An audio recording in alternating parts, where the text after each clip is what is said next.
नमस्कार दोस्तों, कैसे हो आप सभी लोग। आई होप बहुत ही बढ़िया होंगे और अपनी तैयारी को बहुत अच्छे से कर रहे होंगे। आप जैसे कि जान ही रहे कि यूपीएससी के फॉर्म भरने की डेट, यूपीएससी प्री 2025, इसकी जो फॉर्म भरने की डेट थी, फॉर्म फिलिंग डेट, वो एक्सटेंड हो चुकी है। This is the extend. वो 18 फेब तक अब उसकी बढ़ा दी गई। पहले सिर्फ 12 फेब थी, यानी आज जो है खत्म होने वाली थी, अब उसे 18 फेब तक कर दिया है। तो इसका मतलब है, और मई 25 में आपका एग्जाम है यूपीएससी प्री कब है? 25 मई को है, 25 मई, राइट। और यूपी पीसीएस की जो प्री है वो आपकी अक्टूबर में होने वाली है। एमपी की प्री है, माफ करें मुझे डेट नहीं पता, शायद 2-1 महीने बाद है। तो एमपीपीएससी की प्री है और बीपीएससी का मेंस है, बीपीएससी मेंस। तो ये बहुत इंपॉर्टेंट एग्जाम्स हमारी आने वाले समय में होने वाली है। तो आप सभी इन सब एग्जाम्स को ध्यान में रखकर तैयारी को बहुत अच्छे से करिए। मैं वो सारी खबरें लेकर आया हूँ जो बहुत इंपॉर्टेंट होती है। और इन दिनों एक खबर बहुत ही चर्चा में है, आपने देखा भी होगा शायद, पूरी दुनिया में इसकी चर्चा भी बहुत है कि यूनाइटेड नेशंस में जब से जो यूनाइटेड नेशन की जो संस्थाएं हैं, वहाँ से जब से अमेरिका में ट्रम्प की सरकार आई है, ट्रम्प की जब राष्ट्रपति बने, तब से वो यूनाइटेड नेशन संस्थाओं से हटता जा रहा है। तो इसके कारण पूरी दुनिया भर में जो है उथल पुथल चल रही है।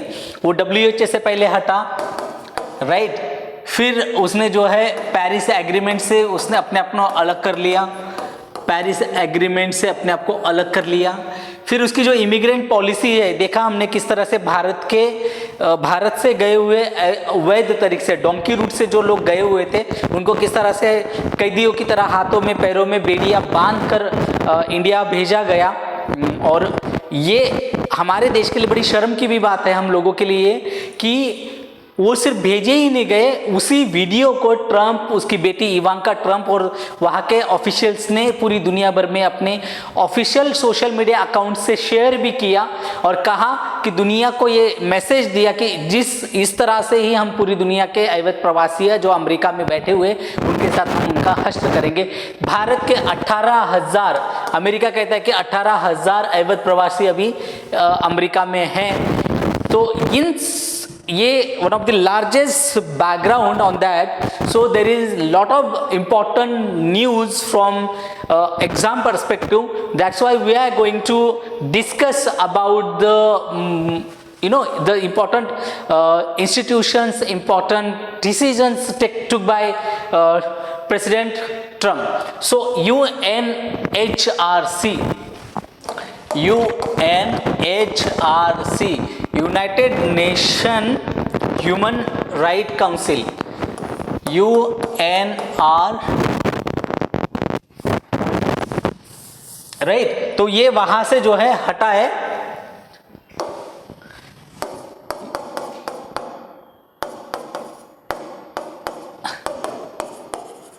United Nations human right council, ये दुनिया भर में human right councils, human right अधिकारों की, मानवीय अधिकारों की रक्षा के लिए उन पर काम करने वाली संस्था है। वहाँ से यूनाइटेड नेशन ने अपने आप को, अमेरिका ने, यूनाइटेड स्टेट्स ऑफ अमेरिका ने अपने आप को अलग कर लिया है। तो ये बहुत हाल ही में डिसीजन हुआ है कि राष्ट्रपति डोनाल्ड ट्रंप ने जो है एक एग्जीक्यूटिव डिसीजन, एक कार्यकारी आदेश पर हस्ताक्षर कर दिए हैं, जिसमें संयुक्त राष्ट्र मानवाधिकार परिषद, United nation human right council, UNHRC, उससे हटने का जो है नक्की कर लिया है और आदेश पारित कर दिया है कि अब America is not part of this institution, right. अब इसमें क्या है, जो फिलिस्तीनी नागरिक है, शरणार्थी, उनके लिए संयुक्त राष्ट्र राहत कार्य एजेंसी UNRWA, यूनाइटेड नेशन जो राहत हो और कार्य एजेंसी होती है, उसकी फंडिंग को भी स्थायी रूप से रोकने के लिए एक कार्यकारी आदेश पर ट्रंप ने हस्ताक्षर कर दिए हैं। ये दो बड़े डिसीजंस हुए हैं ट्रंप ने अभी लिए हैं, वो एक United nation human right council और यूनाइटेड नेशन जो रिलीफ फंड होता है, उस रिलीफ और जो एनालिसिस किया जाता है दुनिया भर में कहीं पे भी, मोस्टली तो फिलिस्तीन के लिए, तो उस संस्था की फंडिंग जो है फंड्स जो है ट्रंप ने रोक दिए है। डोनाल्ड ट्रंप ने यूनेस्को में कहा है कि अमेरिकी योगदान और संयुक्त राष्ट्र की फंडिंग की समीक्षा के भी आदेश दिए। यूनेस्को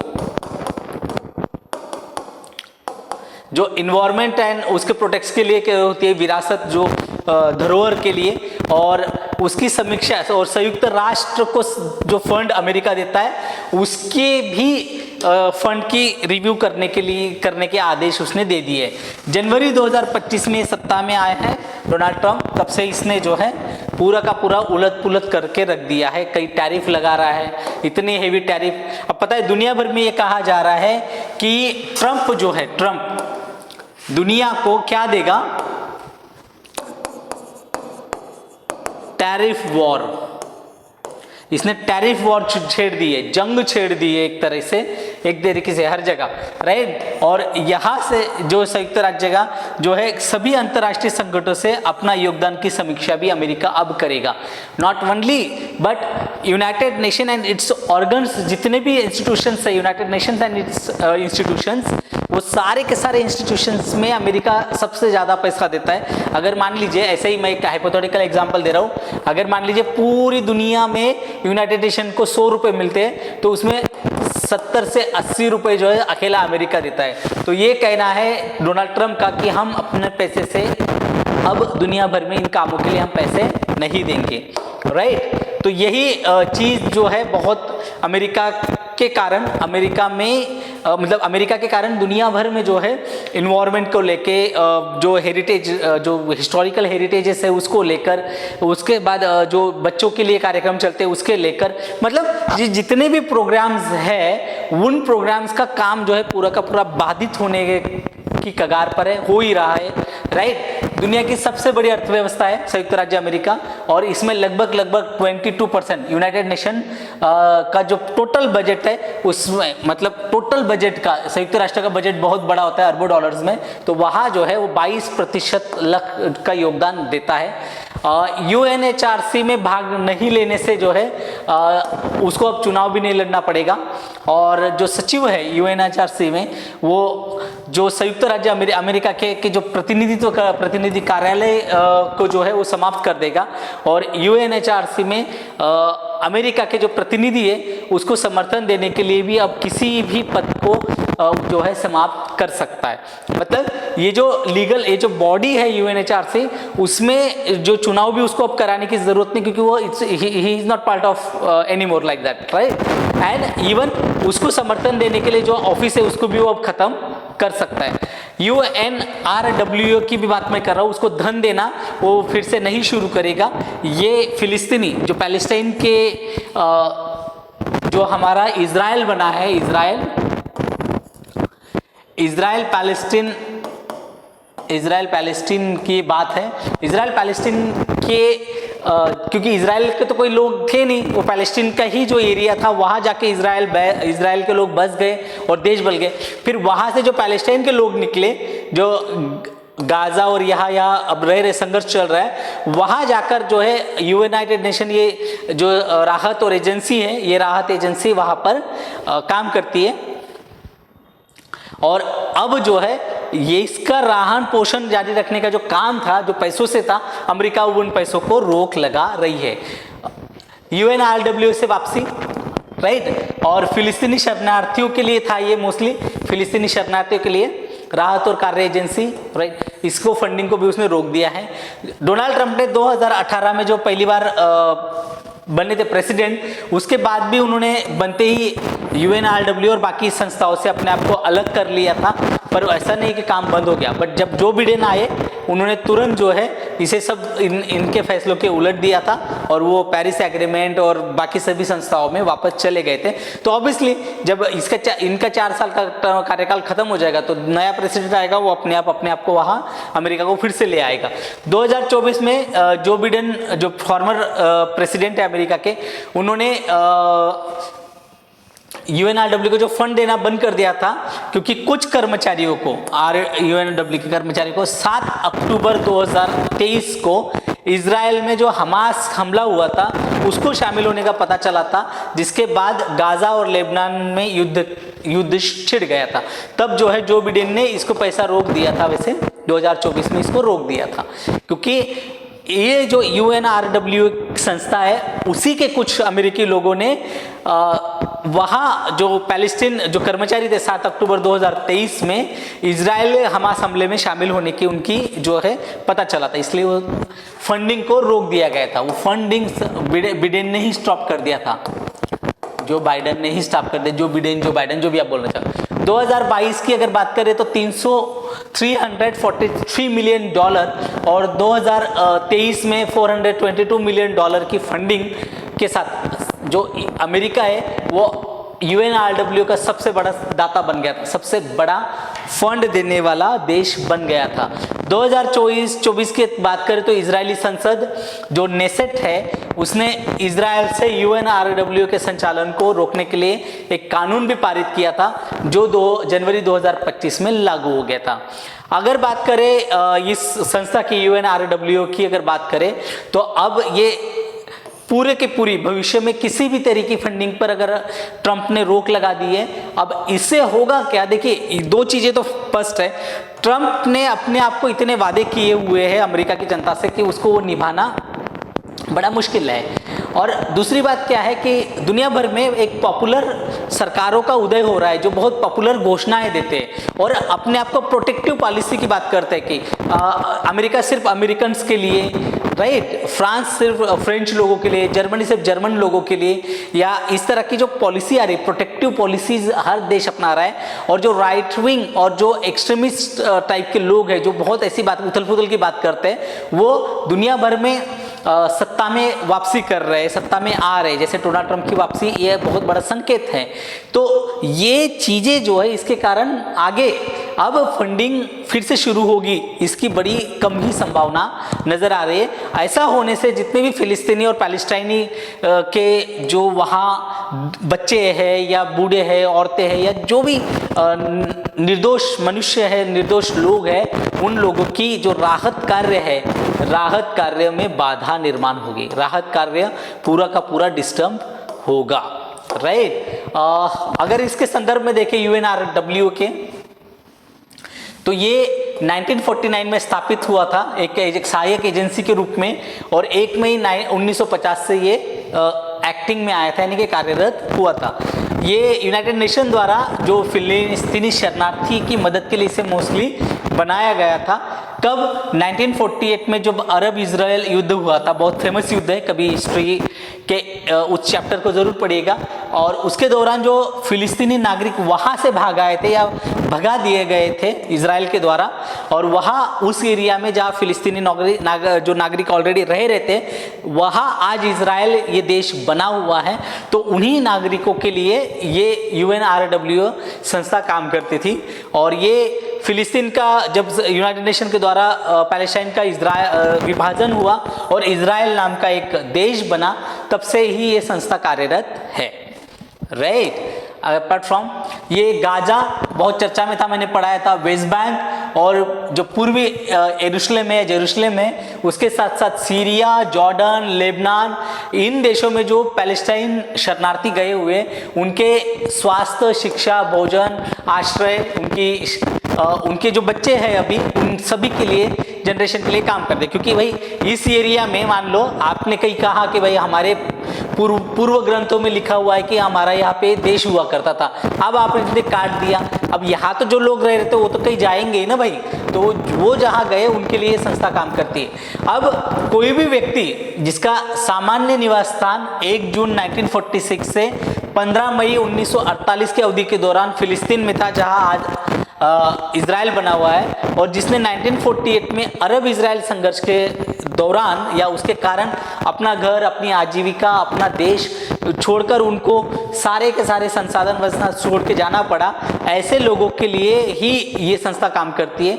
2024-25 में भारत ने यूएनआरडब्ल्यू को $5 मिलियन की सहायता दी थी 2024-25 में, राइट। मतलब वादा किया है कि भाई 2024-25 में हम देंगे, आगे क्या होगा पता नहीं। अम्मान और जाडा जो UNRWA का जो मुख्यालय है वो अम्मान यानी जॉर्डन और गाजा पट्टी में स्थित है। राइट, UNHRC देख लेते हैं। ये यूनाइटेड नेशन की जो जनरल महासभा है, आम महासभा जिसे हम कहते हैं यूनाइटेड नेशन महासभा, उसने जो है संयुक्त राष्ट्र के मानवाधिकार परिषद की स्थापना करी थी आम सभा ने मिलकर। तो 1946 में इसको स्थापित किया गया था, जो संयुक्त राष्ट्र आयोग मानवाधिकार का इसने स्थान लिया था। और ये दुनिया भर में जितने भी मानवाधिकार के घटने हैं और उसके प्रचार और प्रसार और उसके जन जागृति और उसको प्रोटेक्ट करने का काम करती है। राइट, और दुनिया भर में जहां जहां मानवाधिकार का उल्लंघन होगा ऐसी स्थितियों पर चर्चा कर कर उसके लिए सिफारिशें देती है और कई जगहों पे काम भी, एक्टिंग जो एक्शन लेने की अगर बारी आएगी तो एक्टिंग भी लेती है। मतलब वो जनरली कहते हैं कि आम सहमति बनाने का काम करते हैं कि भाई इस एरिया में जो है जो ग्रुप है, मान लीजिए कोई स्मॉल लैंग्वेज ग्रुप है, स्मॉल ऐसा ग्रुप है जो धर्म के ऊपर उनका अत्याचार हो रहा है, उनके मानवाधिकार का हनन हो रहा है। मान लीजिए किसी जाति के लोग हैं, उनको जो है स्कूल नहीं जाने दे रहा है या पानी नहीं पीने दिए जा रहा है सार्वजनिक जगहों पर, तो ये ह्यूमन राइट्स का उल्लंघन है। तो इन सब चीज़ों पे जिस तरह से अमेरिका ने हमारे लोग भेजे वहाँ पे जो अवैध प्रवासी थे, उन प्रवासियों को जिस हालात में लाया गया, ये मानवाधिकार का उल्लंघन है। तो ये सब चीज़ों को संयुक्त राष्ट्र महासभा के जो 3 साल के कार्यकाल के लिए 47 सदस्य चुने जाते हैं ह्यूमन राइट काउंसिल के लिए, ये क्षेत्रों के बीच में वितरित की जाती है। जैसे 13 सदस्य एशिया से आएंगे, जिसमें भारत रहेगा एशिया खंड से, 13 अफ्रीका से आएंगे, 6 पूर्वी यूरोप से आएंगे, 7 पश्चिमी यूरोप से आएंगे और 8 दक्षिणी अमेरिका से और कैरिबियाई देशों से आते हैं। मुख्यालय इसका जिनेवा में है, जो स्विट्जरलैंड में स्थित है। राइट, आईसीसी पर प्रतिबंध लगा दिया गया है। आईसीसी पे प्रतिबंध लगा दिया है, इंटरनेशनल क्रिमिनल कोर्ट जिसे कहते हैं, कोर्ट ऑफ जस्टिस जिसे कहते हैं वो। राइट, अमेरिकी राष्ट्रपति डोनाल्ड ट्रंप ने एक इजराइल की जांच पर अंतर्राष्ट्रीय आपराधिक न्यायालय आईसीसी जिसे हम कहते हैं, उस international criminal court of justice जिसे कहते हैं, उस पर जो है आदेश, अंतिम आदेश तक, मतलब आने वाले आदेश तक जो है उन्होंने कहा है कि इस पर बैन, ये सब चीज़ों पे बैन ही लगा के जा रहा है भाई। ये कार्यकारी आदेश जो है अंतर्राष्ट्रीय आपराधिक न्यायालय आईसीसी के भविष्य को लेकर इसने चिंता बढ़ा दी है। और ये प्रतिबंध जो लगता है, जो युद्ध अपराध है और नरसंहार के लिए, ये एकमात्र किसी भी देश में जो युद्ध अपराध है या जेनोसाइड हुआ या बलात्कार हुए या जो युद्ध के विपरीत जो ह्यूमन राइट्स का वायलेशन हुआ है, उन सभी के लिए ये एकमात्र दुनिया में, पूरी दुनिया में सिर्फ एकमात्र संस्था थी जो ये काम कर रही थी। आईसीसी की भूमिका जो है ये बहुत महत्वपूर्ण है। जब गंभीर अंतर्राष्ट्रीय अपराधों की जांच और मुकदमा ये चला रहा है ऑलरेडी इजराइल पे, और इतना ही नहीं, इजराइल को इसने दोषी भी करार दिया हुआ है। 2023 में जो हमास हमला हुआ था, उसके बाद गाजा में इजराइल का सैन्य घुसा, मैंने पढ़ाया था, और उसे जो है इजराइल के जो प्रधानमंत्री है बेंजामिन नेतन्याहू और पूर्व रक्षा मंत्री योव गैलेंट, इसके लिए जो है गिरफ्तारी वारंट जारी किया गया था। उसी घटना को लेकर जो है अमेरिका ने, मतलब डोनाल्ड ट्रंप ने इसको कहा है कि ये गलत है। और इस संघर्ष के जो बच्चे हैं, हजारों फिलिस्तीनी नागरिक जो है वो हताहत हुए। और सच कहा जाए तो जो ऑल आइज इन गाजा लिखा हुआ था, आपने देखा होगा, तो बच्चे इस तरह से मार दिए गए, औरतों को मार दिया गया, और कहा गया कि इजराइल के अंदर भी इस युद्ध के लिए जो है विरोध प्रदर्शन हो रहे थे कि ऐसा नहीं करना चाहिए। इसी के कारण जो ट्रंप ने कार्रवाई की है कि जो इजरायली नेताओं द्वारा जो कथित युद्ध अपराधों की आईसीसी की जवाब जो दिया गया, उसको लेकर उन्होंने कहा कि ऐसा तो कुछ हुआ ही नहीं है। अमेरिकी राष्ट्रपति ने कहा है कि अमेरिका और उसके सहयोगी इजराइल को ये टारगेट करने के लिए अंतर्राष्ट्रीय आपराधिक टारगेट किया जा रहा है, इसलिए हम अंतर्राष्ट्रीय आपराधिक न्यायालय पर बैन लगाते हैं। ट्रंप ने कहा है कि जो ये अमेरिकी राष्ट्रपति उसके साथ जो बात है इजरायली पंतप्रधान नेतन्याहू के लिए, इस गिरफ्तारी वारंट देकर इस संस्था ने, आईसीसी ने अपनी शक्ति का दुरुपयोग किया है। इस अपनी शक्ति जो है उसकी वारंट जारी करने की शक्ति का इसने दुरुपयोग किया है, ऐसा कहा है।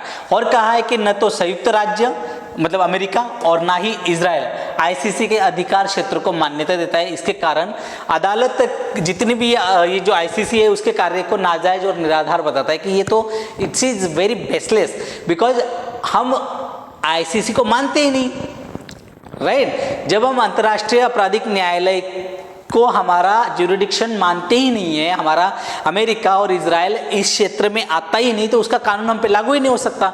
इसीलिए उसने जो रेजोल्यूशन पास किया, जो गिरफ्तारी वारंट पास किया है, ये हम पे लागू नहीं होता है, क्योंकि it is not our there not jurisdiction, right. ये अमेरिकी और संबंध मामलों में आईसीसी का हस्तक्षेप बता रहा है, और अमेरिका का कहना है कि आईसीसी जो है हमेशा अमेरिकी हित संबंधों को बाधित करने का काम करते हैं, अमेरिका और अमेरिका की सहयोगों को, राइट। ट्रम्प का जो आदेश है वो कहा है कि भाई जो गैर सदस्य देशों के नेताओं पर मुकदमा चलाकर ये एक खतरनाक मिसाल कायम कर रहा है। जब हम आईसीसी के सदस्य ही नहीं है, अमेरिका और ना ही इजराइल, तो हम पे इनके डिसीजन कैसे लागू होंगे?